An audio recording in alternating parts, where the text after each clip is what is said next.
नमस्कार विद्यार्थी मित्रांनो, तर आजच्या लेक्चरमध्ये आपण आताच्या चालू डिसेंबर महिन्याचे पहिल्या 10 दिवसाचे जे एमसीक्यू आहेत म्हणजे 10 डिसेंबर पर्यंतचे जे महत्त्वाचे एमसीक्यू आहेत ते बघणार आहोत। तर हा डिसेंबर महिन्याचा पहिला सेट असेल आणि बाकीचे जे सेट्स असतील तो मी जसा जसा तुमचा वीक समाप्त होईल त्याप्रमाणे अपलोड करत जाईल। आता हा करंट अफेअरचा लेक्चर तुम्हाला सर्व परीक्षांसाठी उपयोगाचा आहे, जसा की टीसीएस ने अरेंज केलेल्या सर्व एक्झाम्स, आयबीपीएस ने अरेंज केलेल्या सर्व एक्झाम्स, त्याचप्रमाणे एमपीएससी सुद्धा। तर चला चालू करूया आजचा लेक्चर। तर नुकताच भारताचा सगळ्यात लांब कॅन्टिलिव्हर ग्लास स्कायवॉक ब्रिज हा ओपन झालाय। तर हा कुठे ओपन झालाय? तर हा ओपन झालेला आहे वायझॅक किंवा विशाखापट्टणम असं त्याला म्हणायचे, आणि वायझॅक आहे आंध्र प्रदेशमध्ये। आंध्र प्रदेशमध्ये कुठे किंवा वायझॅक मध्ये कुठे? तर वायझॅक मध्ये कैलासगिरी हिल आहे। कैलासगिरी हिल वायझॅक सिटीला लागूनच आहे, इथे हा ओपन करण्यात आला आहे। आणि हा भारताचा फक्त लॉंगेस्टच नाही तर हायेस्ट ब्रिज सुद्धा आहे। ह्याची हाईट जमिनीपासून 862 मीटर उंच आहे आणि सी लेवल पासून 1000 मीटर उंचीवर आहे। ठीक आहे, ह्यावरनं तुम्ही पूर्ण वायझॅक सिटी बघू शकता आणि पूर्ण तिकडचा समुद्र किनारा सुद्धा दिसतो। ह्या ब्रिजची खासियत अशी आहे की हा एकाच वेळेला 100 पीपल होल्ड करू शकतो, म्हणजे 100 पीपलचं जे वजन आहे ते होल्ड करू शकतो। पण इकडचं प्रशासन फक्त 40 लोकच अलाउड करणार आहेत एका वेळेला, जेणेकरून कुठलाही सेफ्टी कन्सर्न येणार नाही। क्लिअर आहे? आता अशाच प्रकारचा एक ब्रिज केरलामध्ये सुद्धा आहे, वॅगमन ब्रिज म्हणतात त्याला। काय? वॅगमन ब्रिज, ज्याची लांबी आहे 38 मीटर, जो की ह्या ब्रिज नंतर सेकंड हायेस्ट ब्रिज आहे, कॅन्टिलिव्हर ब्रिज आहे। क्लिअर आहे? बघा, पुढे जाण्याआधी जर कॅन्टिलिव्हर म्हणून तुम्हाला समजलं नसेल तर कॅन्टिलिव्हर काय असते, तर बघा एका साईडने हा एकसा सपोर्ट दिलेला असतो आणि एक साईड जी असते ती अशी हवेमध्ये असते। ठीक आहे, ह्याला म्हणतात कॅन्टिलिव्हर ब्रिज। पुढे आता भारताच्या टुरिझम मिनिस्ट्रीने किंवा पर्यटन मंत्रालयाने एक अहवाल रिलीज केला आहे ज्याचं नाव आहे इंडिया टुरिझम डेटा कंपेडियम 2025। तर ह्याच्यानुसार कुठल्या राज्यामध्ये सर्वात जास्त फॉरेन टुरिस्ट ह्यांनी व्हिजिट केलेलं आहे, तर ते राज्य आहे आपलं महाराष्ट्र राज्य। तर मागील वर्षात 20.94 मिलियन जे फॉरेन टुरिस्ट व्हिजिटवर आलेले, त्यापैकी 3.7 मिलियन फॉरेन टुरिस्ट कुठे आलेले आहे, तर हे आलेले महाराष्ट्रामध्ये। त्यानंतर महाराष्ट्राखालोखाल 3.12 मिलियन इतके टुरिस्ट कुठे व्हिजिट केलेले आहेत, तर ते केलेलं आहे वेस्ट बंगालला। तर हे लक्षात ठेवा। आता हे जे 20.94 मिलियन फॉरेन टुरिस्ट आहेत जे 2024 मध्ये आले होते, तर 2023 मध्ये किती आले होते माहिती आहे? तर 2023 मध्ये आले होते 19.24 मिलियन, म्हणजे टोटल जंप किती झालेली आहे आता, तर ती झाली आहे 8.84%। इतके फॉरेन टुरिस्ट वाढलेले आहेत। त्यानंतर सगळ्यात जास्ती फॉरेन टुरिस्ट कुठल्या देशातनं आले, तर ते आले अमेरिकेमधनं, जे आले 1.80 मिलियन। त्यानंतर 2 नंबरला होता बांगलादेश, 3 नंबरला होता युके, 4 नंबरला होता ऑस्ट्रेलिया, 5 नंबरला होता कॅनडा आणि 6 नंबरला होता मलेशिया। ठीक आहे, तुम्हाला लक्षात ठेवायचं सगळ्यात जास्त कुठून आले, ते आले अमेरिकेतनं। त्यानंतर डोमेस्टिक टुरिस्ट सुद्धा असतात। तर डोमेस्टिक टुरिस्ट सगळ्यात जास्ती कुठे व्हिजिट केलं, कुठल्या राज्याला व्हिजिट केलेलं आहे डोमेस्टिक टुरिस्टने, तर सगळ्यात जास्ती केलं आहे यूपीला, त्यानंतर तामिळनाडू, त्यानंतर कर्नाटका। ठीक आहे, बाकीचे पुढचे नाही लक्षात ठेवले तरी चालतील, फक्त पहिला नंबर तुम्हाला लक्षात ठेवायचा आहे जो आहे यूपी। ठीक आहे, आणि फॉरेन टुरिस्ट मध्ये महाराष्ट्र। पुढे जे होते 20 पॉईंट मी तुम्हाला 94 मिलियन सांगितले, त्यामधले अर्धे म्हणजे 9.9 मिलियन कुठले होते, तर ते होते प्रॉपर फॉरेन टुरिस्ट, आणि 10.62 जे होते ते कोण होते, तर एनआरआय, नॉन रेसिडेंट इंडियन। तर हे सुद्धा एनआरआय सुद्धा ह्याच्यामध्ये काउंट केले जातात। तर अशा प्रकारे भारत जगामध्ये 20 नंबरला होते जिथे सगळ्यात जास्ती फॉरेन टुरिस्ट आले। ठीक आहे, फॉरेन टुरिस्ट सगळ्यात जास्त आले, त्याच्यामध्ये भारत 20 नंबरला होता। 1 नंबरला कोणतं सगळ्यात जगामध्ये सगळ्यात जास्ती व्हिजिट केली जाणारी कंट्री कुठली, ती आहे फ्रान्स। त्या पाठोपाठ स्पेन, हे मध्ये बघा सगळे जे येतील ह्याच्यामध्ये ते येतील युरोपच्याच कंट्री। ठीक आहे, फ्रान्समध्ये जवळपास 102 मिलियन टुरिस्टने व्हिजिट केलेलं आहे। त्यानंतर टॉप मॉन्युमेंट किंवा टॉप असं प्लेसेस भारतामध्ये कुठलं व्हिजिट केलं गेलं आहे, तर ते आहे ताजमहाल। ते कुठे आहे, तर ते सुद्धा यूपी मध्येच आहे, आग्राला। त्यानंतर सन टेम्पल जे की ओडिशामध्ये आहे, आणि नंतर कुतुब मिनार। क्लिअर आहे? तर हे एवढं लक्षात ठेवायचं आहे तुम्हाला। पुढे आता श्रीलंकेमध्ये आत्ताच एक सायक्लोन येऊन गेला, त्याचं नाव आहे सायक्लोन दितवाहा। तर ह्या सायक्लोनने खूप सारी तबाही केली श्रीलंकेमध्ये आणि खूप सारी जीवितहानी सुद्धा केली। ठीक आहे, तर ह्या सायक्लोन मध्ये सगळ्यात पहिला जो कंट्री होता ज्याने कुठलंही ह्युमॅनिटेरियन मिशन किंवा मानवतावादी मोहीम केली, तो होता आपला इंडिया।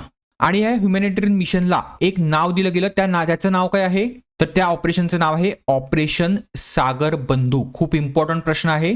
तर इथे भारताने मानवी मदत, त्याचप्रमाणे डिझास्टर रिलीफ, त्याचप्रमाणे medical kit, engineering support, rescue वगैरे ह्या प्रकारची मदत केलेली आहे. तर भारताची एक नेबरहूड फर्स्ट पॉलिसी आहे, म्हणजे आपले जे शेजारचे देश आहे त्यांना कुठल्याही अशा संकटामध्ये भारत हा पहिला धावून जाईल, ही नेबरहूड फर्स्ट पॉलिसी आहे. त्याचप्रमाणे भारताचं एक सागर नावाचं मॅरिटाईम स्ट्रॅटर्जी होती किंवा इनिशिएटिव्ह होतं, जे भारताने 2015 साली लॉन्च केलं होतं, पण त्याचंच नाव आता अपग्रेड होऊन काय झालेलं आहे तर महासागर. आणि महासागरचा फुल फॉर्म इथे आहे mutual and holistic advancement for security and growth across the region. म्हणजे काय तर जे ग्लोबल साऊथचे कंट्री आहेत, म्हणजे काय तर हा जर पृथ्वी असेल आणि हे विषुववृत्त असेल, तर विषुववृत्ताच्या ज्या इकडचे साऊथचे जे कंट्रीज आहेत त्यांना आपल्याला मॅरिटाईम कॉपरेशन, जसं की blue economy, sustainable development, climate resilience, maritime security आणि प्रमोटिंग रिजनल कनेक्टिव्हिटी ह्या प्रकारच्या सगळ्या पिलर्सवर मदत करायची आहे. ठीक आहे, तर हे सुद्धा लक्षात ठेवा. पुढे आता भारतातली पहिली स्वदेशी जहाज वाहतूक व्यवस्थापन प्रणाली वेसल ट्रॅफिक मॅनेजमेंट सिस्टीम एका IIT बंदरांसाठी विकसित केली आहे. तर ती कुठल्या IIT केलं आहे तर हे काम केलेलं आहे IIT मद्रास. IIT मद्रासमध्ये एक नॅशनल टेक्नॉलॉजी सेंटर आहे ज्याचं नाव आहे national technology centre for ports and waterways and coast. तर ह्यांनी हे विकसित केलं आहे. आणि सगळ्यात पहिल्यांदा भारताचे पंतप्रधान नरेंद्र मोदी यांनी कुठे इनॉग्रेशन केलं आहे याचं तर केरळाचं एक पोर्ट आहे विझिंगम पोर्ट. कुठले विझिंजम पोर्ट, तिथे हे पहिल्यांदाच इन्स्टॉल केलं आहे. तर हे सुद्धा लक्षात असू द्या. पुढे आता भारताचा एक प्रोग्राम आहे ग्रीन टक ट्रान्झिशन प्रोग्राम. त्याच्या अंतर्गत भारताची पहिली सर्व विद्युत ऑल इलेक्ट्रिक ग्रीन टक ही इनॉग्रेट केली आहे. तर ही ग्रीन टक कुठल्या पोर्टसाठी विकसित केली गेली आहे तर ही केली गेली आहे दीनदयाल पोर्ट DPA कांडला गुजरात. ठीक आहे, आता ग्रीन टग म्हणजे ही फक्त ग्रीन आहे म्हणून नाही, तर ही टोटली इलेक्ट्रिक आहे, कुठल्याही फॉसिल फ्युएलवर डिपेंडेबल नाही. ठीक आहे, आणि ही टगचं काम काय करते तर टग काय करते मोठ्या मोठ्या जहाजांना टोविंग करण्याचं काम करते. ठीक आहे, क्लिअर आहे. पुढे भारतातली पहिली single use bioprocess design and scale up facility कुठल्या राज्यामध्ये इनॉग्रेट केली गेली आहे तर ती इनॉग्रेट केली आहे तेलंगणामध्ये. तेलंगणामध्ये कुठे तर तेलंगणामध्ये हैदराबादमध्ये एक जिनोम व्हॅली आहे. काय आहे जिनोम व्हॅली म्हणजे एक ऑर्गॅनाइज क्लस्टर आहे जिथे life sciences related research and डेव्हलपमेंटचं काम चालते आणि मॅन्युफॅक्चरिंग सुद्धा होते. ठीक आहे, आता ह्या फॅसिलिटीचं काम काय असणार आहे तर एक अफोर्डेबल आणि ॲक्सेसेबल स्केल अप इन्फ्रास्ट्रक्चर हे स्टार्टअपसाठी तयार करून देणे. स्टार्टअप कुठले तर बायोटेक रिलेटेड. ठीक आहे, बायोटेक रिलेटेड जे पण आहेत स्टार्टअप त्यांना मदत करणे. ठीक आहे, म्हणजे त्यांची कॅपिटल कॉस्ट कमी करणे, तो प्लांट उभारण्याचे जे डेव्हलपमेंट कॉस्ट आहे ती कमी करणे, एक्सेट्रा एक्सेट्रा. ठीक आहे, तर ही कुठे उभारली गेली आहे तर हैदराबादला. पुढे आता एक IOV इन्स्टिट्यूट आहे जिने एशिया पॉवर इंडेक्स 2025 हा दिलेला आहे. तर कुठल्या कंट्रीने हा इंडेक्स टॉप केलेला आहे. एशिया पॉवर इंडेक्स म्हणजे काय तर कुठली कंट्री ही पॉवरफुल कंट्री आहे 2025 मध्ये. कुठली कंट्री आहे तर ती आहे युनायटेड स्टेट्स ऑफ अमेरिका. तर हा सर्वे किंवा हा इंडेक्स त्यांनी 27 देशांवर दिलेला आहे, ज्यामध्ये 80.4 हा स्कोर करून अमेरिकेने फर्स्ट केलेला आहे. 2 नंबरला चायना आहे आणि इंडिया जो आहे तो ह्यामध्ये 3 नंबरला आहे 40 पॉईंटसह. आणि ह्याच्यामध्ये काही कॅटेगरीज आहेत, त्याच्यामध्ये मेजर पॉवर नावाची कॅटेगरी आहे. मेजर पॉवर्स त्याच्यामध्ये इंडियाला स्थानबद्ध केलेला आहे. बाकी सुपर पॉवर ह्या 2 आहेत अमेरिका आणि चायना. आणि ह्यामध्ये सगळ्यात मोठा गेनर जो कोण होता तो होता इंडिया. +2 पॉईंटने इंडियाची रँक ही वाढलेली आहे. आता हा इंडेक्स कशाच्या बेसिसवर दिला जातो तर हा दिला जातो तुमची मिलिटरी कॅपॅसिटी, तुमची इकॉनॉमिक कॅपॅबिलिटी आणि तुमचा डिप्लोमॅटिक इन्फ्लुएन्स, म्हणजे पूर्ण जगावर जो इन्फ्लुएन्स असतो वेगवेगळ्या कंट्रीशी, त्याच्या बेसिसवर हा दिला जातो. क्लिअर आहे. पुढे आता भारतातलं असं पहिलं कुठलं एअरपोर्ट बनलं आहे ज्यांनी टोटल वॉटर पॉझिटिव्ह स्टेटस हा अचीव केलेला आहे. कुठल्या कॅटेगरीमध्ये तर ज्याची कॅपॅसिटी आहे 40 मिलियन पॅसेंजर इयरली वाहून नेण्याची, म्हणजे जे मोठे एअरपोर्ट्स आहेत त्यांच्यामध्ये. तर सगळ्यात पहिले बघा वॉटर पॉझिटिव्ह स्टेटस म्हणजे काय तर वॉटर पॉझिटिव्ह स्टेटस म्हणजे जेवढं पाणी हे विमानतळ यूज करते त्यापेक्षा जास्ती हे पाणी निसर्गामध्ये रिलीज करते. तर आता हे कसं काय पॉसिबल आहे बघा. हे पॉसिबल आहे कसं तर रेन वॉटर हार्वेस्टिंग, त्यानंतर काही conservation technique, water conservation techniques, त्यानंतर वॉटर रिसायकलिंग. ठीक आहे, तर अशा टेक्निक्स वापरून जेवढं हे विमानतळ कंझ्युम करते त्यापेक्षा जास्ती हे नेचरमध्ये रिलीज करते पाणी. तर हे एअरपोर्टचं नाव आहे Indira Gandhi international airport Delhi. Clear आहे. पुढे आता 60वी all India conference of director general आणि इन्स्पेक्टर जनरल ऑफ पोलीस कुठे आयोजित केली गेली होती? तर ती आयोजित केली होती रायपूर, सॉरी आता ह्याचं नाव आहे नया रायपूर. नया रायपूर छत्तीसगड इथे, जिथे एक IIT आहे, सॉरी IIT नाही IIM आहे, तिथे ही आयोजित करण्यात आली होती आणि तिथे खुद्द PM मोदींनी हजेरी लावली होती. त्याचप्रमाणे गृहमंत्र्यांनी सुद्धा लावली होती. तर हा एक नॅशनल प्लॅटफॉर्म आहे आपली पोलिसिंग जी आहे ती सुधारण्याचा, स्ट्रेंथन करण्याचा आणि इंटरनल सिक्युरिटीमध्ये काही इनोव्हेशन करायचं असेल तर. ठीक आहे. पुढे आता ऑक्सफर्ड युनिव्हर्सिटीने किंवा ऑक्सफर्ड डिक्शनरीने एक वर्ड आहे तो वर्ड ऑफ द इयर असा घोषित केला आहे किंवा वर्षातील शब्द म्हणून घोषित केला आहे. तर तो कुठला शब्द आहे? तर त्याचं नाव आहे रेज बीट. Raise bit. आणि ह्याचा अर्थ काय आहे रेज बीटचा? तर रेज बीटचा अर्थ आहे, जो मी तुम्हाला मराठीतनं सोप्या भाषेत सांगतो, तर असं ऑनलाईन कंटेंट बनवायचं जेणेकरून माणसाचा जो राग आहे, राग किंवा अँगर, त्याला ट्रिगर करायचं आणि तुमचा जो ऑनलाईन व्ह्यूज आहेत ते जास्तीत जास्त गेन करायचे. तर तुम्ही बघाल तर आता जे ऑनलाईन कंटेंट आहे ते ह्या प्रकारचंच बनत आहे. माणसाला असं ट्रिगर केलं जाते आणि मग त्या ऑनलाईन कंटेंटला व्ह्यूज हे वाढत जातात. ठीक आहे. तर ह्याच्यासाठी एक शब्द आहे तो म्हणजे रेज बेट. मागच्या वर्षी म्हणजे 2024 मध्ये सुद्धा यांनी एक शब्द दिला होता. त्या शब्दाचं नाव होतं ब्रेन रॉट. आता ज्यांनी वाचलं असेल त्यांना माहिती असेल की ब्रेन रॉट म्हणजे काय. ब्रेन रॉट म्हणजे काय? तर तुम्ही खूप जास्त जर ऑनलाईन कंटेंट कंझ्युम करत असाल तर तुमचा जो ब्रेन आहे, मेंटल स्टेट आहे, ती डिक्लाइन व्हायला सुरुवात होते, त्याला म्हणतात ब्रेन रॉट. त्यानंतर कॅम्ब्रिज युनिव्हर्सिटी जी आहे, कॅम्ब्रिज युनिव्हर्सिटीने सुद्धा एक शब्द दिलेला आहे. त्या शब्दाचं नाव काय आहे? पॅरासोशियल. आता हा सुद्धा शब्द लक्षात ठेवायचा आहे. आणि पॅरासोशियल म्हणजे काय मराठीत मी तुम्हाला पुन्हा सोप्या भाषेत सांगतो. तर असं एक कॅरेक्टर किंवा सिनेमा किंवा पुस्तक ज्याला तुम्ही ओळखत सुद्धा नाही, यू डोंट नो, त्यासोबत तुम्ही एक कनेक्शन फील करतात. ठीक आहे. तर ह्या कनेक्शनलाच म्हणतात पॅरासोशियल. हे कॉलिन्स डिक्शनरी आहे. कॉलिन्स डिक्शनरी सुद्धा एक शब्द दिलेला आहे आणि तो शब्द आहे वाइब कोडिंग. आता वाइब कोडिंग म्हणजे काय? तर जे IT चे विद्यार्थी असेल त्यांना माहिती असेल वाइब कोडिंग म्हणजे काय. तर एखादा प्रोग्राम बनवण्यासाठी तो एक कोड करावा लागतो.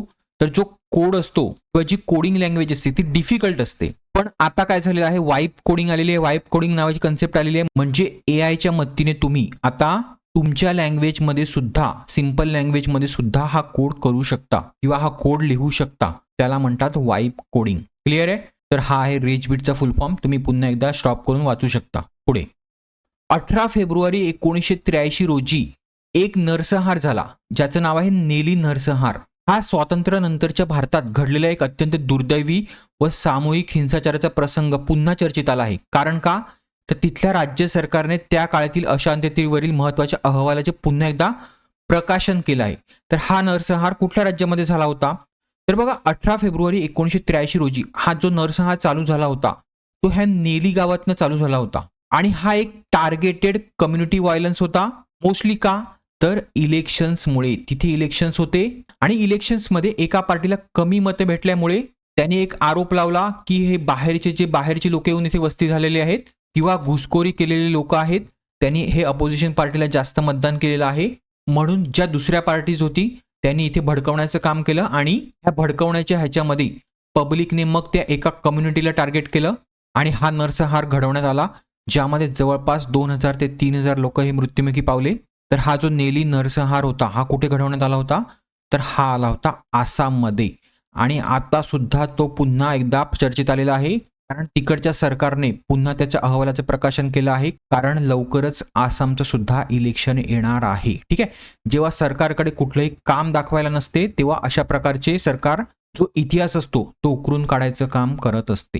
क्लिअर आहे. पुढे याक चुरपी नावाचं एक चीज आहे, चीज मिल्क प्रोडक्ट आहे, त्याला आत्ताच GI टॅग भेटलेला आहे. तर हे जे याक चुरपी आहे हे कुठल्या राज्यातलं आहे?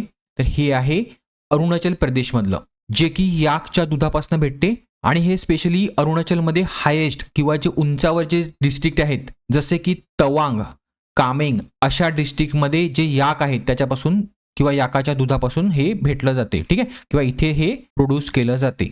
याकचुर्पीप्रमाणेच दाव म्हणून एक ब्लेड आहे, ब्लेड ट्रेडिशनल हँडीक्राफ्ट ब्लेड आहे किंवा चाकू आहे, जे तिकडचे खूप साऱ्या कम्युनिटीज, ट्रायबल कम्युनिटीज वापरतात. तर ह्या ब्लेडला सुद्धा GI टॅग भेटलेला आहे. त्याचप्रमाणे अरुणाचलमध्ये खामटा राईस, काय खामटी राईस म्हणजे एक स्टिकी किंवा जो चिकट भात असतो त्याचा एक राईसचा एक प्रकार आहे, तर त्याला सुद्धा GI टॅग भेटलेला आहे, जो तिकडच्या नामसाई डिस्ट्रिक्टमध्ये खाला जातो. त्यानंतर टांगसा टेक्सटाईल, काय टांगसा टेक्सटाईल हे मोस्टली तिकडची एक ट्राईब आहे, टांगसा ट्राईब, ती वापरते, जी मोस्टली तुम्हाला चांगलांग डिस्ट्रिक्ट म्हणून आहे तिकडे, तर तिकडे ते तुम्हाला भेटेल. ठीक आहे, तर ह्या टांगसा टेक्सटाईल आणि खामटी राईस ह्यांना सुद्धा GI टॅग भेटलेला आहे. त्याचप्रमाणे मॅन्डेरियन ऑरेंज जे की वेस्ट बंगालच्या दार्जिलिंग हिलमध्ये भेटते, तर ह्याला सुद्धा GI टॅग भेटलेला आहे. ठीक आहे, तर अशा प्रकारे वेस्ट बंगालकडे टोटली 11 ॲग्रिकल्चर प्रोडक्ट असे आहेत की ज्यांना GI टॅग भेटलेला आहे. जो पहिला होता तो होता दार्जिलिंगचा चहा, तर हे लक्षात ठेवा. पुढे आता एक वार्षिक द्विपक्षीय सैन्य सराव झाला ज्याचं नाव आहे एकुवेरिन, जो झाला केरळा तिरुवनंतपुरम इथे. ठीक आहे, तर हा जो एकुवेरिन युद्धाभ्यास आहे तो आपण कुठल्या देशासोबत करतो, तर तो करतो आपण मालदीव सोबत. आणि हा जो सराव आहे तो अजून चालू आहे, त्याची टाइमलाईन आहे 2 डिसेंबर ते 15 डिसेंबर. ठीक आहे, पुढे मालदीव सोबत आणि श्रीलंका सोबत आपण एक अजून ट्रायलॅटरल युद्धाभ्यास करतो, त्याचं नाव आहे दोस्ती, तर हा सुद्धा एक लक्षात ठेवा. त्यानंतर बांगलादेश सोबत आपण कुठले कुठले करतो, तर एक करतो एक्स संप्रीती जो की आर्मीचा युद्धाभ्यास आहे, आणि पुढचा करतो बोंगो सागर. बोंगो सागर कोणाचा आहे, तर तो नेव्हीचा आहे. त्यानंतर नेपाळच्या आर्मी सोबत आपण कुठला करतो, तर सूर्य किरण नावाचा युद्धाभ्यास करतो. पुढे श्रीलंकेसोबत कुठला करतो, तर श्रीलंकेसोबत जो आर्मीचा करतो त्याचं नाव आहे मित्रशक्ती, आणि जो नेव्हीचा करतो त्याचं नाव आहे स्लिनेक्स. काय आहे, स्लिनेक्स. त्यानंतर आता रिसेंटमध्ये किंवा करंटमध्ये जे चालू आहेत युद्धाभ्यास ते कुठले आहेत बघा. एक तुम्हाला मी ऑलरेडी सांगितला एकुवेरिन, दुसरा आहे हरिमो शक्ती. हरिमो शक्ती, हरिमो शक्ती आपण कोणासोबत करतो, तर तो करतो मलेशिया सोबत, आणि जो आता चालू आहे 18 डिसेंबर पर्यंत असणार आहे, जो चालू आहे महाजन फील्ड रेंज राजस्थानमध्ये. त्यानंतर पुढचा आहे गरुडा शक्ती. काय गरुडा शक्ती हा कोणासोबत करतो, तर हा करतो इंडोनेशिया सोबत. ठीक आहे, हा सुद्धा आता चालू आहे, जो की स्पेशल फोर्सेसचा एक सराव आहे, जो चालू आहे 3 डिसेंबर ते 12 डिसेंबर ही त्याची टाइमलाईन आहे, आणि हा चालू आहे बकलो हिमाचल प्रदेशमध्ये. ठीक आहे, मी करंटमध्ये तुम्हाला सांगतो, फक्त तुम्हाला कन्फ्यूज व्हायचं नाही इथे हरिमो शक्ती आणि गरुडा शक्तीमध्ये. हरिमो शक्ती करतो आपण मलेशिया सोबत, आणि हा करतो इंडोनेशिया सोबत. क्लिअर आहे. आता मागच्या प्रश्नामध्ये मला एक सांगायचं राहून गेलं, तुम्हाला जे GI टॅग प्रोडक्ट असतात कुठल्याही एक्झामसाठी, ते पहिले 5 ते 6 महिन्यातले जे GI टॅग भेटतात हेच तुम्हाला लक्षात ठेवायचे असतात. ठीक आहे, कारण खूप साऱ्या प्रोडक्ट्सना GI टॅग हे भेटत असतात, आणि इतके GI टॅग्स लक्षात ठेवणं शक्य पण नसतं. त्यामुळे तुम्हाला 5 ते 6 महिन्यामधले म्हणजे करंटमधलेच तुम्हाला लक्षात ठेवायचे आहेत. MPSCची एक्झाम देत असाल तर 1 वर्षातले GI टॅग फक्त लक्षात ठेवा. क्लिअर आहे. पुढे आता मोनॅकोमध्ये वर्ल्ड ॲथलेटिक्स अवॉर्ड सेरेमनी झाली, ज्यामध्ये men's world athlete of the year हा पुरस्कार कोणाला दिला आला आहे, तर हा देण्यात आला आहे स्वीडनचा पोल वॉल्टचा चॅम्पियन. कोण, आर्मंड डुप्लांटिस. हा चॅम्पियन का आहे, तर ह्याने back to back Olympic medal मारलं आहे, आणि हा वर्ल्ड चॅम्पियन सुद्धा आहे. ठीक आहे, पोल वॉल्टचा. पोल वॉल्ट म्हणजे काय, तर एक दांडी हातामध्ये घेऊन धावायचं आणि मग ती हाय जम्प तुम्हाला घ्यायची असते, तुम्ही बघितलं असेल टीव्हीमध्ये. त्यानंतर women world athlete of the year हे कोणाला देण्यात आलं आहे, तर त्यांचं नाव आहे मॅकलाफ्लिन लिव्हरेन, आणि ही USA ची एक धावक आहे जी 400 मीटर रेस ही धावते. ठीक आहे, ही सुद्धा वर्ल्ड चॅम्पियन आहे, तर हिला world women athlete of the year हा पुरस्कार भेटलेला आहे. आणि मेन्समध्ये मॉन्डो डुप्लांटिस. ठीक आहे, स्वीडनचा आहे तो. बाकी तुम्हाला ह्यामधलं काहीही लक्षात ठेवलं नाही तरी चालेल. पुढे आता इस्रोचे जे चेअरमॅन आहेत त्यांचं नाव काय आहे, तर त्यांचं नाव आहे V नारायणन. काय नाव आहे, V नारायणन. आणि ह्यांनी एक भारताचं पहिलं private sector navigation innovation hub launch केलेलं आहे. कुठे, तर तो केलेला आहे तिरुवनंतपुरम केरळा इथे. ठीक आहे, आणि त्याचं नाव काय ठेवण्यात आलेलं आहे, तर त्याचं नाव ठेवण्यात आलेले आहे Anant centre of excellence for navigation. ठीक आहे, ACEN. आता हे अनंत नाव का ठेवलेलं आहे, कारण एक हैदराबाद बेस्ड कंपनी आहे अनंत टेक्नॉलॉजीज, ती ह्यासाठी सपोर्ट करत आहे किंवा ती ह्याच्यासाठी इन्फ्रास्ट्रक्चर बिल्ड करून देत आहे, त्यामुळे हे नाव ठेवण्यात आलं आहे. आणि हे नेव्हिगेशन इनोव्हेशन हब म्हणजे काय आहे, तर आपल्या भारताला नेव्हिगेशनवर अजूनही बाहेरच्या देशांवर डिपेंडेबल राहावं लागते, त्यामुळे सेल्फ रिलायंट होण्यासाठी, सेल्फ डिपेंडंट होण्यासाठी नेव्हिगेशन इनोव्हेशन हब इथे हे तयार करण्यात आलेलं आहे. कोणातर्फे? तर आनंद टेक्नॉलॉजी तर्फे. क्लिअर आहे? पुढे आता नुकताच international film festival of India झाला. कुठे झाला? तर तो दरवर्षी होतो गोव्याला. तर इथे गोल्डन पिकॉक नावाचा अवॉर्ड कोणाला देण्यात आला? कुठल्या फीचर फिल्मला देण्यात आला? तर तो भेटलेला आहे स्किन ऑफ यूथ, हा व्हिएतनामचा जो फिल्म आहे त्याला भेटलेला आहे. क्लिअर आहे? त्यानंतर एक मराठी फिल्म आहे गोंधळ. ह्या फिल्मसाठी सिल्वर पिकॉक अवॉर्ड बेस्ट डायरेक्टरचा कोणाला भेटलेला आहे? तर मराठी एक संतोष दावाकर आहेत, त्यांना भेटलेला आहे. त्यानंतर बेस्ट मेल ॲक्टरचा अवॉर्ड कोणाला भेटलेला आहे? तो भेटलेला आहे उबेहिमार रिओस. ठीक आहे, हे स्पॅनिश व्यक्ती आहेत, तर ह्यांना भेटलेला आहे. त्यानंतर एक स्लोवेनियन फिल्म आहे लिटल ट्रबल गर्ल्स, तिच्यासाठी सिल्वर पिकॉक अवॉर्ड कुठला? बेस्ट फिमेलचा. म्हणजे बेस्ट फिमेल ॲक्टर कोण आहे? तर तिचं नाव आहे जारा सोफिया ओस्टान. ठीक आहे, तर हिचं पण नाव लक्षात ठेवा. त्यानंतर बेस्ट वेब सिरीज लक्षात ठेवा कुठली? बंदिश बँडिट्स. ठीक आहे, सीझन 2. त्यानंतर एक महत्त्वाचं आहे ICFT युनेस्को गांधी मेडल, हे सुद्धा एक्झामला विचारलं जाते. तर ते कुठल्या फिल्मला भेटलं आहे? तर नॉर्वेजियन एक फिल्म आहे, तिचं नाव आहे सेफ हाऊस. ठीक आहे, तर ह्याला भेटलेलं आहे. आणि अजून एक इम्पॉर्टंट तुम्हाला लक्षात ठेवायचं आहे ते म्हणजे Satyajit Ray lifetime achievement award for excellence in cinema, हा कोणाला भेटला आहे? तर लेजंडरी ॲक्टर रजनीकांत यांना भेटलेला आहे. तर हे सुद्धा तुम्हाला व्यवस्थित लक्षात ठेवायचं आहे. पुढे आता टेस्ला कंपनीचे किंवा एक्स कंपनीचे मालक CEO इलॉन मस्क ह्यांचा एक रिसेंटली इंटरव्ह्यू होता. कोणासोबत? तर त्यांचा इंटरव्ह्यू घेतलेला आहे निखिल कामत यांनी. निखिल कामत कोण आहेत? तर ते आहेत झिरोदा कंपनी, एक मोठी स्टॉक ब्रोकर कंपनी आहे, तिचे को फाउंडर. ठीक आहे, तर ह्यांच्या पॉडकास्टमध्ये इलॉन मस्क ह्यांनी एक कन्सेप्ट टॉस केली, तिचं नाव आहे कर्दाशेव स्केल. आता हे कर्दाशेव स्केल म्हणजे काय नक्की आहे? तर बघा, ही जी कन्सेप्ट आहे ही कोणी टॉस केली होती सगळ्यात आधी किंवा प्रपोज केली होती? तर त्यांचं नाव होतं निकोलाय कर्दाशेव. काय नाव होतं? निकोलाय कर्दाशेव, जे की एक सोव्हिएट म्हणजे रशियन ॲस्ट्रोफिजिसिस्ट होते. तुम्ही सोव्हिएतच लक्षात ठेवा, रशियन नाही, ॲस्ट्रोफिजिसिस्ट होते. त्यांनी 1964 साली ही टर्म ही कॉइन केली होती. ठीक आहे, तर ही टर्म म्हणजे काय किंवा ही स्केल म्हणजे काय? तर ह्यांचं असं म्हणणं होतं ही एक मेथड आहे किंवा ही एक स्केल आहे ज्याच्या थ्रू तुम्ही एखादी सिव्हिलायझेशन असेल तिची आधुनिक प्रगती किंवा टेक्नॉलॉजिकल ॲडव्हान्समेंट किती आहे ही कशाच्या बेसिसवर मापू शकता? तर त्या सिव्हिलायझेशनने टोटल एनर्जी किती कॅप्चर केली आहे आणि तिचा यूज किती केला आहे ह्याच्यावर तुम्ही ठरवू शकता की हिची ॲडव्हान्समेंट किती आहे, किती आधुनिक प्रगती किती केलेली आहे एखाद्या सिव्हिलायझेशनने. आणि हिचे 3 टाईप आहेत, टाईप 1, टाईप 2 आणि टाईप 3. टाईप 1 मध्ये काय? तर ह्याला म्हणतात प्लॅनेटरी. प्लॅनेटरी म्हणजे काय? तर जी पण आपल्या प्लॅनेटवर एनर्जी आहे तिचा टोटल यूज करणे. क्लिअर आहे? तर ह्यांचं काय म्हणणं आहे इलॉन मस्क यांचं? तर जी ह्युमॅनिटी आहे किंवा मानवता आहे ती आतापर्यंत 0.75 टाईप ह्यापर्यंतच पोचलेली आहे की एवढीच एनर्जी ही कन्झ्युम करत आहे किंवा एवढीच टेक्नॉलॉजिकल ॲडव्हान्समेंट केलेली आहे. पुढे टाईप 2 पर्यंत पोहोचण्यासाठी तर खूपच वेळ आहे. टाईप 2 काय आहे? तर ती आहे स्टेलर. ठीक आहे, म्हणजे ताऱ्यांपासून भेटणारी एनर्जी सुद्धा यूज करणे. ठीक आहे, त्यानंतर तिसरी आहे गॅलॅक्टिक. ठीक आहे, गॅलॅक्टिक म्हणजे गॅलॅक्सीज पासून भेटणारी एनर्जी. ठीक आहे, इथपर्यंत तर फार टाइम आहे, पण अजून प्लॅनेटचीच आपण ती यूज करत नाही, ती अशी टर्म ह्यांनी कॉइन केलेली आहे. तर हे लक्षात असू द्या. पुढे आता आपले Indian navy chief admiral Dinesh K Tripathi यांनी भारताची तिसरी इंडिजिनियसली बिल्ड म्हणजे स्वतःहून आपण बिल्ड केलेली न्यूक्लिअर पॉवर सबमरीन किंवा अणुऊर्जेवर चालणारी पाणबुडी ही लवकरच भारताच्या सेवेत दाखल होणार अशी घोषणा केलेली आहे. कधी घोषणा केलेली आहे? तर जो आता नेव्ही डे झाला 4 डिसेंबर रोजी, त्या दिवशी ही घोषणा केली. तर त्या न्यूक्लिअर सबमरीनचं नाव काय आहे? तर त्या न्यूक्लिअर सबमरीनचं नाव आहे INS अरिंधमान.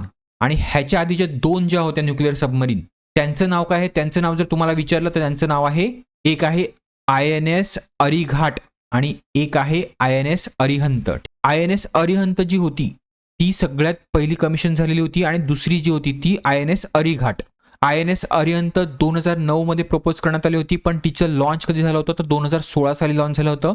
आणि आपली अरिघाट जी होती ती 2017 मध्ये करण्यात आली होती कमिशन. आणि ह्या दोन्ही सबमरीनपेक्षा ही जी आहे आपली अरिधमान ही थोडी ॲडव्हान्स आहे, कारण ह्याच्यामध्ये जे व्हर्टिकल लॉन्च पॅड असतात ते 8 आहेत टोटल. ट्यूब असतात, 8 ट्यूब, ज्याच्यातून मिसाईल, बॅलिस्टिक मिसाईल हे फायर केलं जाते न्यूक्लिअर कॅपेबल. आणि ह्याच्यामध्ये फक्त 4 आहेत. ठीक आहे, म्हणजे ह्याच्या दुप्पट रिद्मानमध्ये आहे. आणि ह्या न्यूक्लिअर पॉवर सबमरीन फक्त देशामध्ये 6 देशांकडे आहे. त्याच्यामध्ये भारत वगळता 5 देश आहेत, USA, चायना, रशिया, UK आणि फ्रान्स, आणि 6वी कंट्री आहे आपली इंडिया. पुढे आता इंडियन स्पोर्ट्स अवॉर्ड झाले, त्यामध्ये emerging professional sports event of the year कोणाला देण्यात आला आहे, तर तो देण्यात आला आहे archery premier league. Archery premier लीगचं पहिलंच वर्ष झालेलं आहे 2024 मध्ये, किंवा पहिलंच सीझन झालेलं आहे, ज्यामध्ये जवळपास 6 टीमने पार्टिसिपेट केलं होतं, ज्यामध्ये विनर टीम होती राजपुताना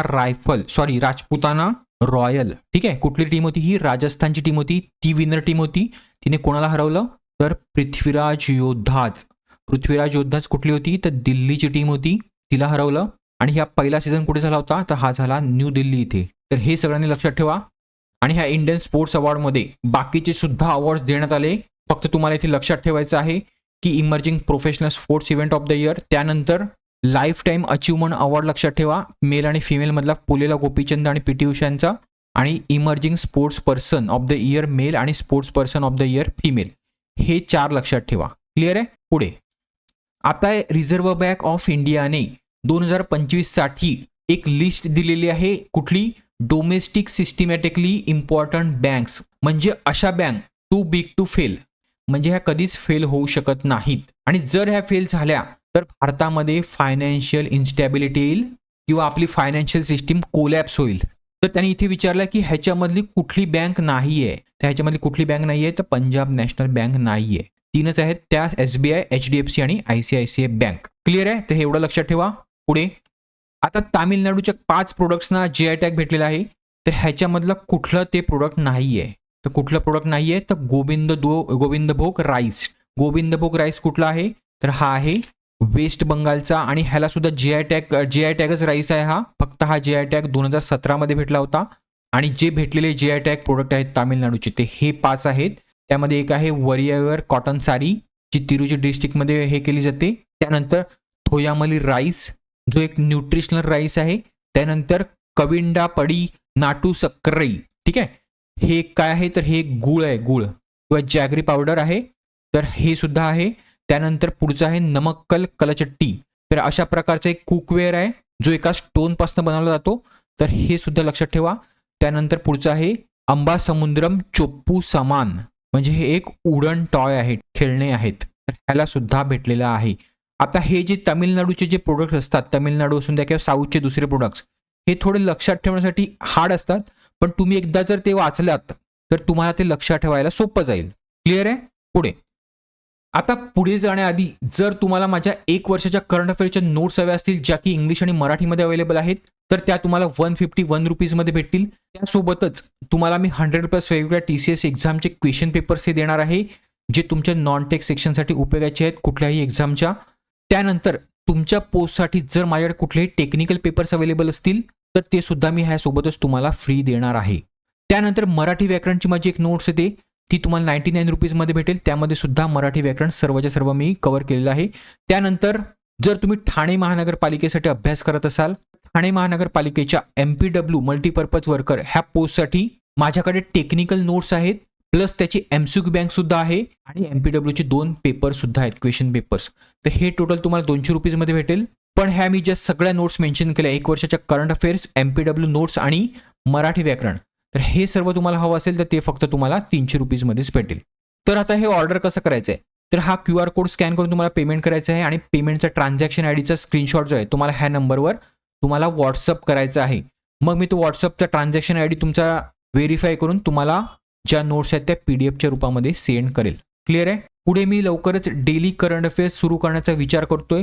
जर तुम्हाला माझे व्हिडिओ आवडत असेल तर प्लीज लाईक करा आणि कमेंट सेक्शनमध्ये कमेंट करा कोणाला डेली करंट अफेअर्सची गरज आहे का, तर त्यानुसार मी ते सुद्धा चालू करेल. तर प्लीज जर तुम्हाला आवडलं असेल लेक्चर तर लाईक करा. पुढे OECDने एक रिपोर्ट रिलीज केला, इकॉनॉमिक आउटलुक, ज्यामध्ये त्यांनी इंडियाची इकॉनॉमी एक्सपेक्टेड ग्रो किती होईल FY इयर 2026 मध्ये, तर त्यांनी सांगितलेलं आहे ती ग्रो होईल 6.7%. आणि तुम्हाला जर विचारलं की इंटरनॅशनल मॉनिटरी फंडने किती सांगितलेलं आहे, प्रेडिक्ट केलेलं आहे, तर ती आहे 6.6% ग्रो होईल. हे 2 आकडे व्यवस्थित लक्षात ठेवा. तुम्ही इथे व्यवस्थित बघाल तर ह्या मेजर इकॉनॉमीज दिलेल्या आहेत, त्याच्यामध्ये भारताची सुद्धा सांगितलं सगळ्यात जास्ती जी होईल ती जगामध्ये 6.7 भारताची होईल. त्यानंतर 2 नंबरला चायना, 3 नंबरला इंडोनेशिया. ठीक आहे. पुढे बॉटम मध्ये USA आणि युरोपियन कंट्रीज तुम्हाला दिसून येतील. आता हे कमी नाही का ग्रो होतात, तर जेव्हा इकॉनॉमी डेव्हलप कंट्रीज ज्या असतात, ज्यांचा GDP हा खूप मोठा असतो, तर ह्या कंट्रीज मोस्टली कमी टक्क्याने ग्रो होत असतात as compare to developing nation. पुढे आता गव्हर्नमेंट ऑफ इंडियाने इंडियन स्मार्टफोन ज्या कंपनीज आहेत इन्क्लुडिंग मॅन्युफॅक्चर्स आणि इम्पोर्टर्स, की त्याने सांगितलं आहे की तुम्हाला एक ॲप्लिकेशन इन्स्टॉल करावं लागेल, प्री इन्स्टॉल करावं लागेल तुमच्या मोबाईलमध्ये, ज्याचं नाव आहे संचार साथी ॲप. हे आता खूप जास्त चर्चेमध्ये होतं, कारण जे गव्हर्नमेंटने रिस्ट्रिक्शन लावलं होतं या कंपनीजवर की तुम्हाला प्री इन्स्टॉलच करायचं आहे. हे जे ॲप आहे त्या गव्हर्नमेंटचं असं म्हणणं होतं की हे सायबर सिक्युरिटी द्यायचं काम करेल, म्हणजे जे फ्रॉड कॉल्स आहेत किंवा मोबाईल हरवल्यानंतर जे ट्रॅकिंग करायचं आहे ते सोपं होईल असं ह्यांचं म्हणणं होतं. पण ॲपल सारख्या मोठ्या कंपनीजनी हे इन्स्टॉल करायला नकार दिला होता आणि खूप साऱ्या लेवलला अपोजिशन भेटलं होतं सरकारला किंवा क्रिटिसिझम भेटलं होतं की ह्याद्वारे सरकार हे पर्सनल डेटावर सुद्धा लक्ष ठेवेल. ठीक आहे. पब्लिकच्या पर्सनल यूजचा जो डेटा आहे त्याच्यावर सुद्धा सरकारचा वॉच असेल. त्यामुळे सरकारने हे ॲपचं जे कंपल्शन होतं ते मागे घेतलेलं आहे. फक्त सरकारने आता हे सांगितलेलं आहे की हे अवेलेबल तर असेल, जर तुम्हाला इन्स्टॉल करायचं असेल तर तुम्ही इन्स्टॉल करू शकता. क्लिअर आहे. तर हे कोणी विकसित केलं आहे, तर हे केलेलं आहे डिपार्टमेंट ऑफ टेलिकम्युनिकेशन, दूरसंचार विभाग.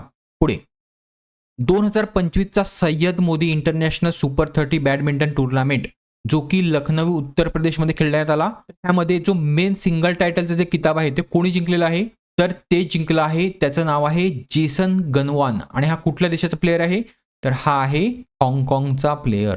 आणि ह्याने कोणाला हरवलं फायनलमध्ये, तर आपल्या भारताच्या किडंबी श्रीकांतला. ही जी स्पर्धा आहे ती बाबू बनारसी स्टेडियम, इंडोर स्टेडियम लखनौला खेळण्यात आली.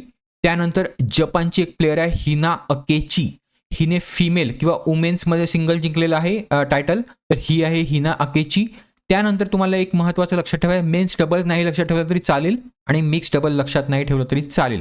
फक्त तुम्हाला लक्षात ठेवायचं की वुमेन्स डबल, कारण त्या एका इंडियनने जिंकलेलं आहे, तिचं नाव आहे गायत्री गोपीचंद आणि ट्रेसा जॉली. ह्या दोघी जणी आहेत त्या ज्याने वुमेन डबल चॅम्पियनशिप जिंकलेली आहे. क्लिअर आहे. पुढे सुलतान अझलन शाह कप झाला. कुठे होतो हा सुलतान अझलन शाह कप, तर हा होतो मलेशियामध्ये, कारण मलेशियाचे जे राजा होते सुलतान अझलन शाह त्यांच्या नावावर हा कप आहे आणि हा एक प्रतिष्ठित स्पर्धा आहे. ठीक आहे, हॉकीमधली. तर ही कोणी जिंकलेली आहे, तर ही जिंकलेली आहे पहिल्यांदाच कुठल्या टीमने, बेल्जियम ह्या संघाने जिंकलेली आहे. कोणाला हरवून, तर त्यांनी हरवलेलं आहे फायनलमध्ये इंडियाला. इंडियाने तर ही स्पर्धा 23 वेळा खेळलेली आहे आणि त्याच्यामध्ये 6 वेळा जेतेपद जिंकलेलं आहे. पण बेल्जियमची ही दुसरीच वेळ होती आणि दुसऱ्या वेळेलाच ह्यांनी पहिलं म्हणजे कप मारलेला आहे. मागच्या वेळची जी टीम होती जिंकलेली ती कोण होती, जपान होती. पण जपानला ह्या वेळेला त्यांनी पार्टिसिपेट करून नाही दिलं, त्यामुळे बेल्जियमने ही संधी यूज केली आणि दुसऱ्याच संधीमध्ये त्यांचा तो कप हा जिंकलेला आहे, जेतेपद जिंकलेला आहे. क्लिअर आहे. ह्याच्यामध्ये पार्टिसिपेट किती टीम झाल्या होत्या, तर 6 टीम पार्टिसिपेट झाल्या होत्या. त्यानंतर ब्रॉन्झ मेडल कोणी जिंकलेलं आहे, बघा गोल्ड कोणी जिंकलं, तर बेल्जियम, सिल्वर कोणी इंडिया आणि ब्रॉन्झ कोणी जिंकलेलं आहे, तर ब्रॉन्झ जिंकलेला आहे न्यूझीलंड संघाने. न्यूझीलंडने कोणाला हरवलं, तर जे होस्ट होते मलेशिया त्यांना हरवलं आणि हे ब्रॉन्झ जिंकलेलं आहे. तर हे सुद्धा तुम्ही लक्षात ठेवा.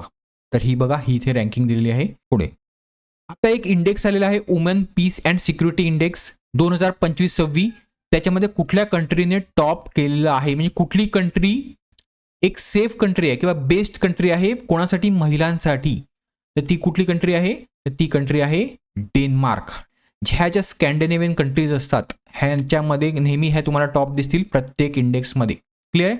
पण तुम्हाला जर इंडियाची रँक विचारली तर इंडियाची रँक आहे 131. टोटल कितीच कंट्रीमध्ये, तर टोटल 181 कंट्रीमध्ये इंडियाची रँक आहे 131 आणि इंडियाचा स्कोर आहे 0.607. एक पॉईंटमध्ये स्कोर असतो बघा. डेन्मार्कचा आहे 939.939, इंडियाचा आहे 0.607. आणि जर तुम्हाला वर्स्ट कंट्री विचारली, म्हणजे खराब कंट्री विचारली महिलांसाठी, ती आहे म्यानमार. म्यानमार ही सगळ्यात वर्स्ट कंट्री आहे जिचा स्कोर आहे 0.442. तर हे लक्षात ठेवा. पुढे आता ministry of women and child डेव्हलपमेंटने एक 100 दिवसाचं इंटेन्सिव्ह अवेअरनेस कॅम्पेन लॉन्च केलं चाइल्ड मॅरेज फ्री भारतसाठी किंवा बालविवाह मुक्त भारतासाठी. तर हा जो बालविवाह मुक्त भारत आहे हे अभियान आहे ह्याची ही कितवी अॅनिव्हर्सरी होती किंवा कितवा वर्धापन दिवस होता, तर हा होता सेकंड अॅनिव्हर्सरी. म्हणजे मागच्याच वर्षी हे लॉन्च झालेलं होतं बालविवाहमुक्त भारत अभियान. तर हे सुद्धा व्यवस्थित लक्ष ठेवा, ही होती सेकंड अॅनिव्हर्सरी. पुढे पीएमओ किंवा प्राईम मिनिस्टर ऑफिस, आता ह्याचं नाव चेंज करण्यात आलं आहे. ह्याचं नाव का नवीन ठेवण्यात आलेलं आहे, ते ठेवण्यात आलं आहे सेवा तीर्थ. तर हे सुद्धा इम्पॉर्टंट प्रश्न आहे, हा सुद्धा लक्षात ठेवा. आणि प्राईम मिनिस्टरचे जे रेसिडेन्स असते त्याचं नाव काय असते, तर त्याचं नाव असते 7 लोककल्याण मार्ग किंवा पहिल्यांदा त्याला म्हणायचे 7th रेस कोर्स रोड. आणि दुसरे अपोजिशन लिडरचं जे हाऊस असते किंवा राहण्याची जागा असते किंवा रेसिडेन्स असतो त्याचं नाव काय असते, तर त्याचं नाव असते 10 जनपथ रोड. 10 जनपथ रोड. क्लिअर आहे. पुढे आता फुटबॉलची जी गव्हर्निंग बॉडी आहे तिचं नाव आहे फिफा. तर ह्या फिफाने आत्ताच एक नवीन मेडल इंट्रोड्यूस केलेलं आहे, त्याचं नाव आहे फिफा पीस प्राइज. आणि हे कोणाला देण्यात आलेलं आहे, तर हे देण्यात आलेलं आहे अमेरिकेचे राष्ट्राध्यक्ष डोनाल्ड ट्रम्प यांना. ठीक आहे. आता एक प्रकारचं तुम्ही बघायला गेलं तर हे एक प्रकारचं डोनाल्ड ट्रम्प यांना खुश करण्याचा प्रयत्न केलेला आहे, कारण त्यांना नोबेल प्राइज हे हवं होतं, तर ते त्यांना भेटलं नव्हतं, त्यामुळे हा खुश करण्याचा प्रयत्न केलेला आहे. कोणी, फिफाने. फिफाचे हेड कोण आहेत, तर ह्यांचं नाव आहे जियानी इन्फेंटिनो. त्यानंतर फिफाचा वर्ल्ड कप जो होणार आहे 2026 मध्ये, तो कुठे होणार आहे, तर तो 3 देश म्हणून आयोजित करत आहे. 3 देश मिळून आयोजित करत आहे. एक आहे अमेरिका USA, दुसरा आहे मेक्सिको आणि तिसरा आहे कॅनडा.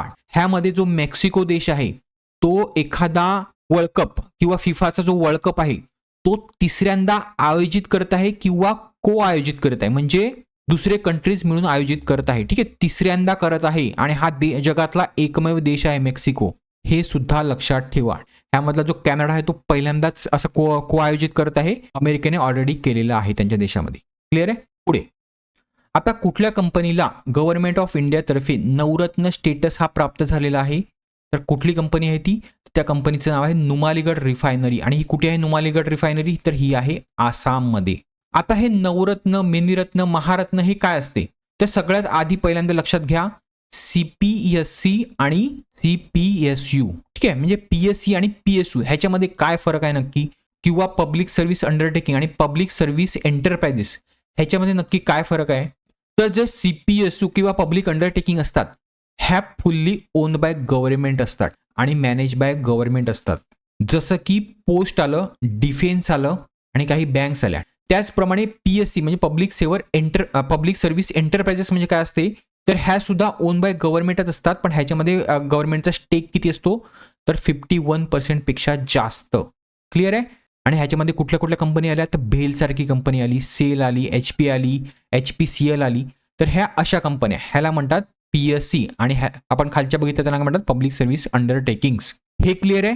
त्यानंतर ह्या ज्या PSCs आहेत ह्या कुठल्या मंत्रालयाच्या अंडर येतात, तर ह्या येतात भारी व अवजड उद्योग व सार्वजनिक उद्योग मंत्रालय ह्याच्या अंडर येतात. तर त्याला इंग्लिशमध्ये म्हणतात ministry of heavy industries and public enterprises. ह्याच्या अंडर ह्या सगळ्या कंपनीज येतात, ज्याचे मंत्री आहेत HD देवेगौडा.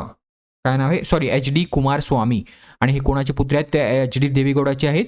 आणि हे कुठले आहेत, तर कर्नाटकचे आहेत. आणि यांच्या पार्टीचं नाव काय आहे, तर JDS. ठीक आहे, जनता दल सेक्युलर. तर आता सगळ्यात महत्त्वाचं म्हणजे मिनिरत्न, महारत्न आणि नवरत्न ह्या तिघांमध्ये फरक काय आहे, तर ह्यांच्यामध्ये जो फरक केला जातो तो कशाच्या बेसिसवर केला जातो, तर त्यांची नेटवर्थ किती आहे, त्याच्यानंतर त्यांचा नेट प्रॉफिट किती आहे, ॲन्युअल टर्नओव्हर किती आहे, ह्याच्या बेसिसवर ह्या तिन्ही कंपन्या डिवाइड केल्या जातात. त्याच्यामध्ये ज्या महारत्न कंपनीज आहेत त्या सगळ्यात टॉपच्या कंपनीज आहेत. कारण का, तर ह्यांना जास्ती ऑटोनॉमी दिली जाते गव्हर्नमेंटतर्फे, की तुम्ही जास्तीत जास्त जे तुमच्याकडे भांडवल आहे त्याच्यामधला खर्च करू शकता.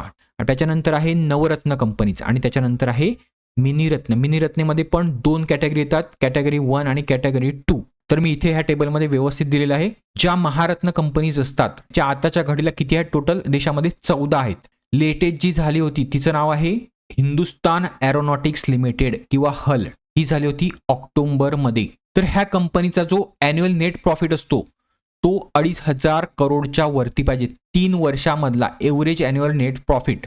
त्यानंतर ह्याची ॲव्हरेज ॲन्युअल नेटवर्थ जी आहे ती 10,000 करोड पाहिजे 3 वर्षासाठी, किंवा एव्हरेज ॲन्युअल टर्नओव्हर जो आहे तो 20,000 करोड पाहिजे 3 वर्षाचा, अगेन्स्ट 25,000 करोड. पहिल्यांदा 25,000 करोड होतो, तो आता 20,000 करोड केलेला आहे. तर हे लक्षात असू द्या. आणि ह्यांना मग गव्हर्नमेंटतर्फे बेनिफिट काय भेटतात, जर तुमची कंपनी महारत्न झाली मग ते 1,000 करोड ते 5,000 करोडपर्यंत फ्री फ्री असतात, म्हणजे त्यांना फ्री दिलेला असतो, फ्री हँड दिलेला असतो की तुम्ही 5,000 करोडपर्यंत इन्व्हेस्टमेंट ही करू शकता तुम्हाला हवी तिथे, आणि 15% जर एखाद्या प्रोजेक्टच्या 15% एवढी इन्व्हेस्टमेंट टोटल करू शकता. क्लिअर आहे. त्याचप्रमाणे नवरत्न. आता नवरत्न जर तुमची कंपनी महारत्न जर बनवायची असेल तर तुमची कंपनी नवरत्न असली पाहिजे, आणि नवरत्न जर तुमची कंपनी बनायची असेल तर तुम्हाला ती मिनी रत्न कॅटेगरी 1 मध्ये असली पाहिजे कंपनी, तरच ती नवरत्न होईल. डायरेक्ट तुम्हाला इथनं इथे उडी देणार नाही किंवा इथनं इथे उडी देणार नाही. तर नवरत्न बनायचं असेल तर तुमचा स्कोर 60 आला पाहिजे. 100 पैकी 60 स्कोर झाला पाहिजे. कशाच्या बेसिसवर? तर 6 पॅरामीटर्स आहेत. Net worth, total manpower cost, net profit, total cost of production, cost of services, आणि profit before depreciation, interest, taxes. ठीक आहे. आणि कॅपिटल एम्प्लॉयड. त्यानंतर तुमची PSU मिनीरत्न कॅटेगरी 1 मध्ये पाहिजे, आणि त्याचे 4 इंडिपेंडेंट डायरेक्टर्स पाहिजे. ठीक आहे. तर ती नवरत्न बनू शकते. आणि आताच्या घडीला टोटल 27 नवरत्न कंपनी आहे. ही नुमालीगड जी रिफायनरी झालेली आहे ती पकडून. ठीक आहे. टोटल 27 झालेली आहेत. 2025 मध्ये ह्याच्या आधी 2 अजून झालेल्या होत्या. त्यांचं नाव होतं, एक होती IRCTC आणि दुसरी होती IRFC, म्हणजे Indian railways catering tourism corporation. त्यानंतर इंडियन रेल्वे फायनान्स कॉर्पोरेशन. ह्या 2 कंपनीज होत्या ज्या की नवरत्न स्टेटस घेतला होता त्यांनी. आणि आता ही जी आहे ती 27वी ती कुठली आहे? नुमालीगड रिफायनरी. क्लिअर आहे. आता ह्यांना काय फायदा असतो? तर ह्यांना असतो फायदा की ते 1000 करोड पर्यंतचे इन्व्हेस्टमेंट ही करू शकतात, किंवा 15% नेटवर्कच्या. त्याच्यानंतर असते ती मिनीरत्न. आता मिनीरत्न 1 मध्ये जर तुम्हाला जायचं असेल तर मिनीरत्न 2 तुमची कंपनी पाहिजे, मिनीरत्न कॅटेगरी 2 मध्ये पाहिजे. पुढे तुमच्या लास्ट 3 वर्षाचा जो नेट प्रॉफिट आहे तो 30 करोड किंवा त्यापेक्षा जास्त पाहिजे. ठीक आहे. मग तुम्ही 500 करोड इतकी इन्व्हेस्टमेंट ही करू शकता जिथे तुम्हाला हवी असेल तिथे. पुढे मिनीरत्न कॅटेगरी 2 साठी काय पाहिजे असते? तर तुमची कंपनी ही सलग 3 वर्ष प्रॉफिटमध्ये पाहिजे, आणि मग तुम्ही 300 करोड इतकी इन्व्हेस्टमेंट करू शकता. तर हे काही बेनिफिट्स असतात जे गव्हर्नमेंट तर्फे भेटतात ह्या कंपनीजना. पुढे ह्याच्या कॅटेगरी 1 मध्ये 52 कंपनीज आहेत टोटल, आणि ह्याच्यामध्ये सेकंड कॅटेगरीमध्ये 10 कंपनीज आहेत. ठीक आहे. तर हे सुद्धा लक्षात ठेवा. पुढे आता भारतामध्ये एक इन्स्टिट्यूट आहे, तिचे जे वैज्ञानिक आहेत, सायंटिस्ट आहेत, त्यांनी एक गॅलेक्सी फाइंड केलेली आहे. मिल्की वे जशी गॅलेक्सी आहे जिथे आपण राहतो, मिल्की वे गॅलेक्सीचाच पार्ट आहोत आपण, तर मिल्की वे गॅलेक्सी सारखीच एक गॅलेक्सी त्यांनी फाइंड आउट केलेली आहे. तर ती गॅलेक्सी, त्या गॅलेक्सीचं नाव आहे अलकनंदा गॅलेक्सी. काय नाव आहे? अलकनंदा गॅलेक्सी. आणि हे नाव त्यांनी कशावरून ठेवलेलं आहे? तर एक नदी वाहते, अलकनंदा नदी. कुठनं वाहते? हिमालयातनं वाहते. तर ह्या नदीवरनं ठेवलेलं आहे तिचं नाव अलकनंदा. तर हे कुठले सायंटिस्ट आहेत, कुठल्या इन्स्टिट्यूटचे सायंटिस्ट आहेत? तर त्या इन्स्टिट्यूटचं नाव आहे national centre for radio astrophysics, Tata institute of fundamental research, NCRA TIFR. कुठली? पुण्याची आहे इन्स्टिट्यूट. तर हे लक्षात ठेवा. ह्या इन्स्टिट्यूटमधले ऋषी जैन नावाचे एक सायंटिस्ट आहेत, डॉक्टर ऋषी जैन. त्यानंतर त्यांचे दुसरे एक पार्टनर आहेत योगेश वाडाडेकर.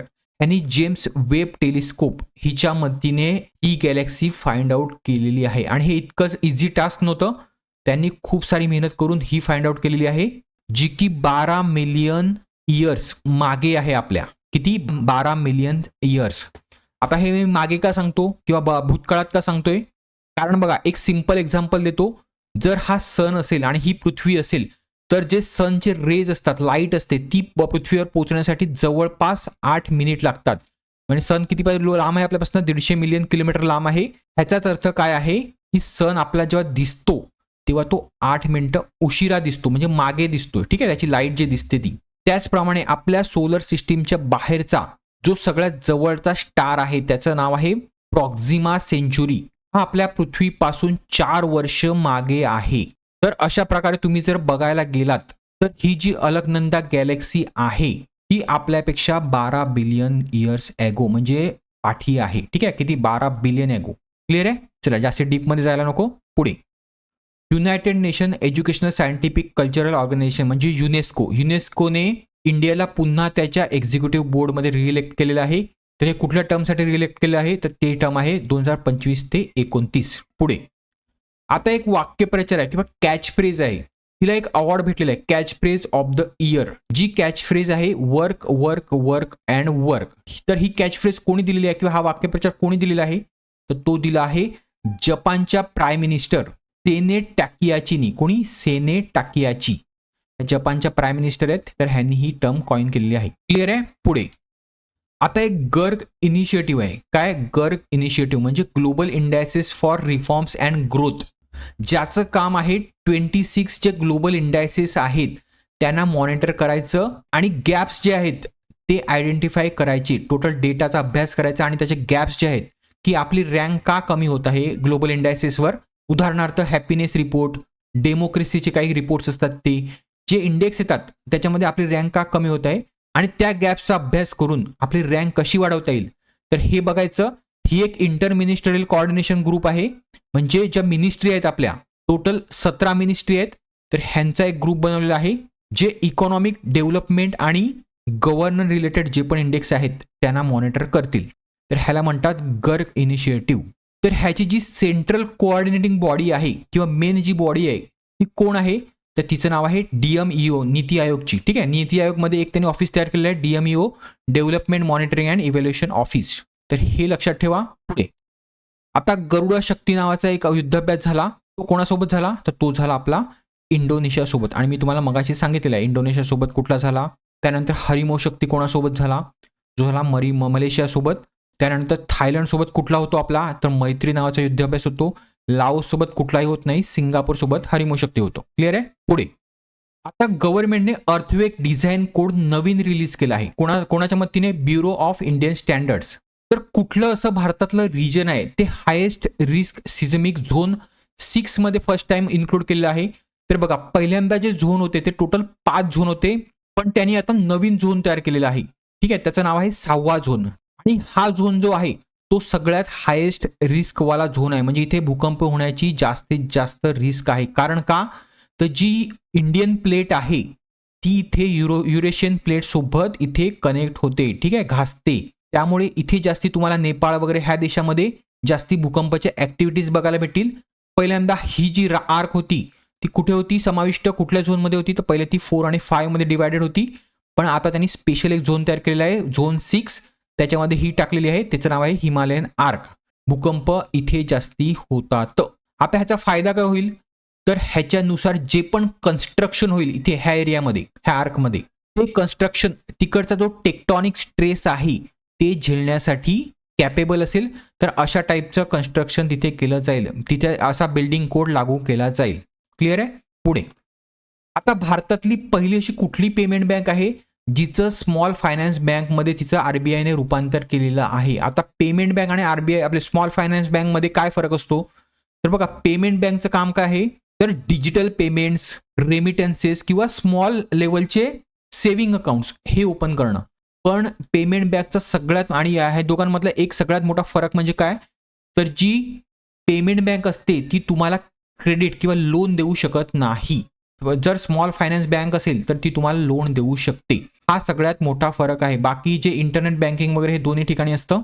पुढची गोष्ट म्हणजे जी पेमेंट्स बँक असते ती तुम्हाला क्रेडिट कार्ड सुद्धा देऊ शकत नाही. बघा, लोन देणार नाही तर क्रेडिट कार्ड सुद्धा नाही, फक्त ती तुम्हाला डेबिट कार्ड इश्यू करू शकते. क्लिअर आहे. तर हे कन्व्हर्जन पहिल्यांदा झालेलं आहे कोणासोबत तर फिनो पेमेंट्स बँक लिमिटेड.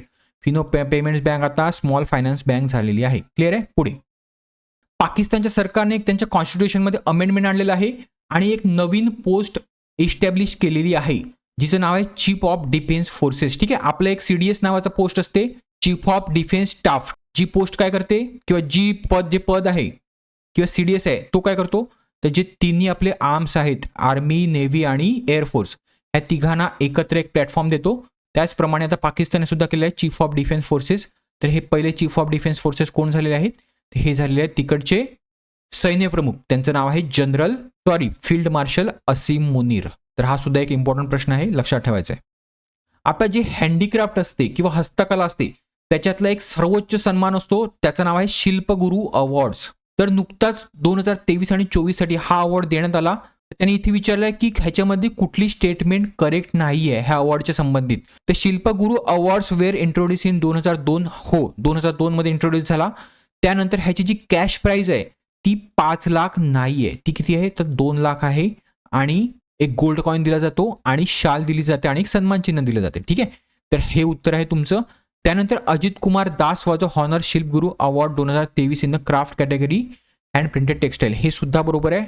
पुढे सुभाष अरोरा ह्यांना सुद्धा शिल्पगुरू अवॉर्ड भेटले 2024 साठी मेटल क्राफ्ट, डोकरा क्राफ्टसाठी. ठीक आहे, तर हे सुद्धा तुम्हाला लक्षात ठेवायचं आहे.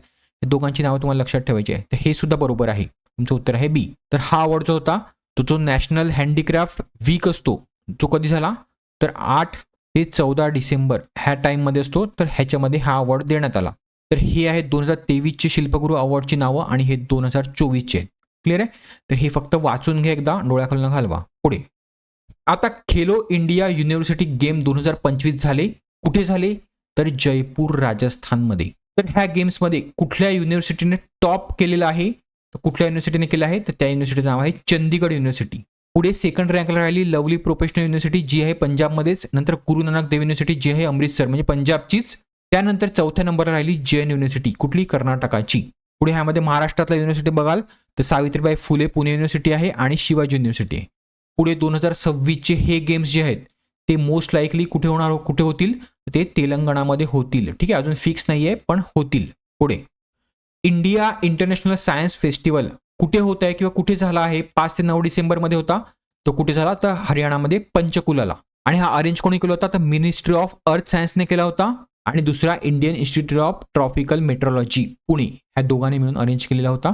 क्लिअर आहे. त्यानंतर ह्याची थीम काय होती? तर विज्ञान से समृद्धी फॉर आत्मनिर्भर भारत. हे सुद्धा लक्षात ठेवायचं आहे.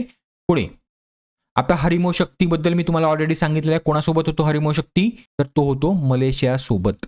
क्लिअर आहे. पुढे आता सिप्रीने एक रिपोर्ट दिलेला आहे. त्याचं नाव आहे 100 arm producing and military services companies. म्हणजे जगामधल्या टॉप ज्या 100 कंपनीज आहेत ज्या काय बनवतात? तर हथियार बनवतात. त्यामध्ये भारतातल्या 3च अशा कंपनीज आहेत त्या टॉप 100 मध्ये आहेत. तर त्यांनी इथे तेच विचारलं की ह्या 4 मधले कुठली एक नाहीये? तर गोवा शिपयार्ड लिमिटेड ती कंपनी नाहीये. ठीक आहे. कुठल्या कुठल्या आहेत? माझगाव डॉग आहे, हिंदुस्थान एरोनॉटिक्स आहे आणि भारत इलेक्ट्रॉनिक्स आहे. बघा ही आहे ती लिस्ट. त्यामध्ये 44 नंबरला HAL आहे, 58 नंबरला भारत इलेक्ट्रॉनिक्स आहे आणि 91 नंबरला माझगाव डॉग आहे. 1 नंबरला बघा अमेरिकेच्यात 1, 2, 3 नंबरला आहेत लॉकहीड मार्टिन, RTX आणि नॉर्थमॅन ग्रमन. क्लिअर आहे. पुढे आता भारताच्या टपाल विभागाने किंवा पोस्टने एक ड्राफ्ट दिलेला आहे. कसला? अमेंडमेंटचा. कुठला? पोस्ट ऑफिस ऍक्ट हा अमेंड करायचा आहे त्यांना. कारण त्याने एक ॲड्रेसिंग सिस्टीम इंट्रोड्यूस करायची आहे. तिचं नाव आहे ध्रुवा. तर त्याने इथे विचारलं की ध्रुवामध्ये आरचा फुल फॉर्म काय आहे किंवा अर्थ काय आहे? तर आरचा अर्थ आहे रेफरन्स. इथे आहे बघा फुल form digital hub for reference and unique virtual address. आता हे नक्की आहे काय? तर बघा मी मागे एका लेक्चरमध्ये सांगितलं होतं की भारतीय पोस्टने किंवा इंडियन पोस्टने 10 डिजिटचा एक डिजिपिन लॉन्च केला होता. म्हणजे एक असा ॲड्रेस किंवा असा पिन ज्याच्या सहाय्याने तुमचं जे लोकेशन आहे ते फाइंड करण्यात खूप इझी जाईल. हा तुमचा डिजिटल ॲड्रेस असेल. तर त्यांनी ह्याच्यामध्ये नक्की काय केलंय ह्या ध्रुवा सिस्टीममध्ये? बघा जे जिओग्राफिकल कोऑर्डिनेट्स आहेत ते आणि 16 अल्फान्यूमेरिक कॅरेक्टर्स 2, 3, 4, 5, 6, 7, 8, 9 आणि CJKLMPFT.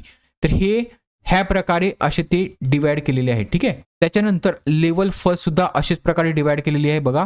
तर अशा प्रकारे डिवाइड करत तुमचा एक 4x4चा एक बॉक्स बनेल ज्याला एक डिजिपिन दिला जाईल. ठीक आहे. त्याच्या मदतीने तुम्ही कुठलाही पोस्ट विभाग असेल तो तुमचा ॲड्रेस इझिली फाइंड आउट करू शकेल. आता जर तुम्हाला डिजिपिन किंवा एक डिजिटल ॲड्रेस दिला असेल तर तुमच्या फिजिकल ॲड्रेसची कुठलीही गरज नाही. फक्त हा पिन नंबर जर तुम्ही 10 कडे दिला तर तुमच्या ॲड्रेसवर ते डायरेक्टली कुठलंही सामान वगैरे असेल कुठल्याही कुरिअर कंपनीतर्फे पोस्टतर्फे ते डायरेक्ट डिलिव्हर होईल. ठीक आहे. तुमच्या फिजिकल ॲड्रेसची कुठलीही गरज नाही देण्याची. फक्त तुम्हाला एक डिजिपिन द्यायचा आहे. क्लिअर आहे. तर इथे फक्त हेच लक्षात ठेवा डिजिपिन किती डिजिटचा आहे? तर 10 डिजिटचा आहे. आणि त्या टोटल सिस्टीमचं नाव काय आहे? तर ध्रुवा. आणि त्याचा फुल फॉर्म हा आहे. क्लिअर आहे. पुढे आता जगातलं सगळ्यात मोठं मूट कोर्ट ज्याचं नाव आहे न्याय अभ्यासा मंडपम. तर हे ग्रँड मूट कोर्ट कुठे इनॉग्रेट केलं आहे? कुठल्या शहरामध्ये? तर ते करण्यात आलेलं आहे हरियाणामध्ये सोनीपत येथे. आता हे मूट कोर्ट काय असते? तर असं एक कोर्ट जिथे जे लॉचे विद्यार्थी असतील ते तिथे त्यांची प्रॅक्टिस करू शकतील. एखादी केस घेतील डमी केस आणि मग त्याची प्रॅक्टिस करू शकतील. आणि हे सोनीपतमध्ये कुठे केलेलं आहे? तर OP जिंदाल युनिव्हर्सिटीचा जो कॅम्पस आहे त्याच्यामध्ये इंट्रोड्यूस केलेला आहे. तर हे सुद्धा लक्षात ठेवा कुठे आहे? सोनीपतला.